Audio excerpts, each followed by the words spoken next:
Hey, what's up guys, TechTime here and I'm back again with a brand new video, and this is my kind of review of the BLU Bold K10, and this is one of the cheapest phones that you can get right now that is unlocked, that has a decent design, an okay display, a lot of storage, a large battery, but comes with a lot of, and I mean a lot of drawbacks. So let's have a conversation about this phone. So first of all, it does start at $100 and you get a case, a screen protector, some headphones, a full charger in the box, and the design itself has this kind of shiny look to it, and it comes in different color options. I'll leave a link to it in the description below if you guys are interested.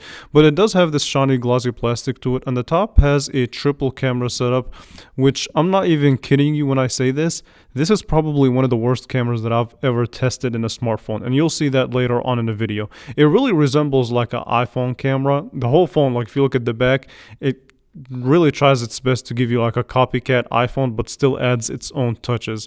But the right hand side does have your side mounted fingerprint sensor, which is decent, and you also have your volume up and down, which is also very clicky and decently tactile. On the bottom of the phone you do have a 3.5mm headphone jack, your USB-C port, as well as your bottom facing speaker, and you also get a microphone at the bottom. Overall design, as far as just looks alone, it may attract certain people's attention, and it's definitely shiny, and it does give you this, I guess it has a decent look to it. I'm not gonna lie, it has a decent look to it. It definitely looks like a lot like an iPhone with the way that they have the camera set up.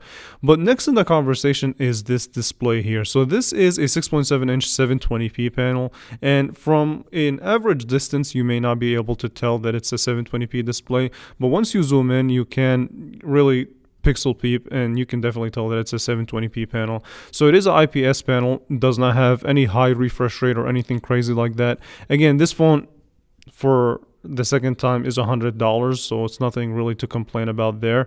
But everything that you can do on this display is fine. It's not really the end of the world. This display is just fine at the best. And if you try to view it on outdoor conditions, if the sun is not out and it's not bright outside, then you'll be fine. But if you're under a lot of bright sunlight conditions, then you're gonna have a hard time looking at the screen because it's not the brightest thing in the world. So watching videos, going through your social media, doing your daily tasks, it's fine. It's gonna do the job fairly okay. I'm not gonna say that it's gonna impress you or anything like that, but for $100, that's just what you get.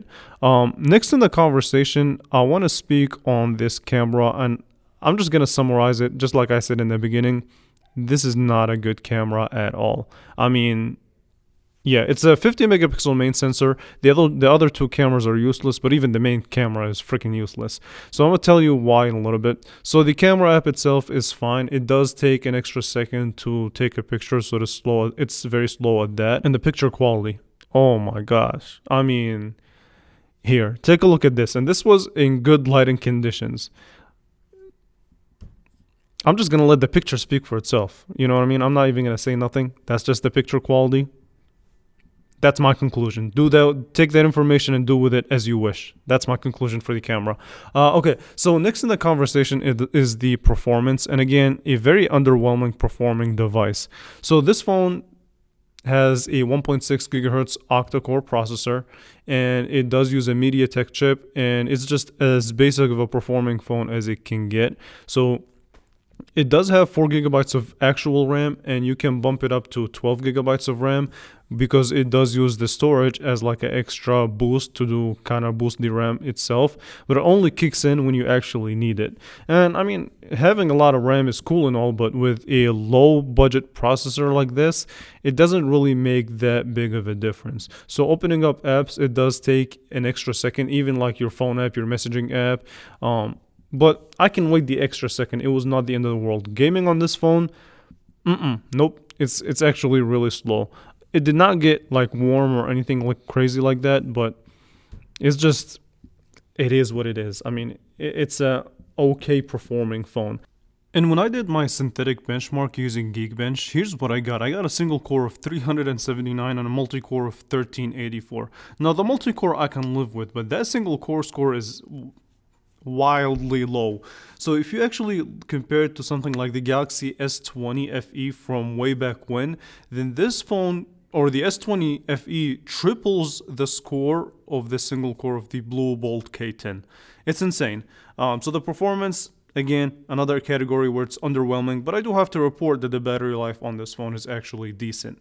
So let's go ahead and get down to the conclusion and why I actually decided to make a review on this phone. So I got this phone thinking that it's going to be like a good value phone, which it is. It's $100. You get accessories with it. However, I would not give this to an average consumer. I would probably give this to a kid and like someone that's going to need a phone just for the sole purpose of having a phone to dial out on or occasionally use the internet. Other than that, the camera, if it didn't have a camera, I wouldn't notice. You know what I mean? That's how bad the camera is. The display is okay. The performance is underwhelming. The speaker is also underwhelming. But yeah, I mean, that's just the basis of this phone. Tell me what you think about it. Leave a thumbs up, make sure you subscribe, and I will catch you guys in the next one.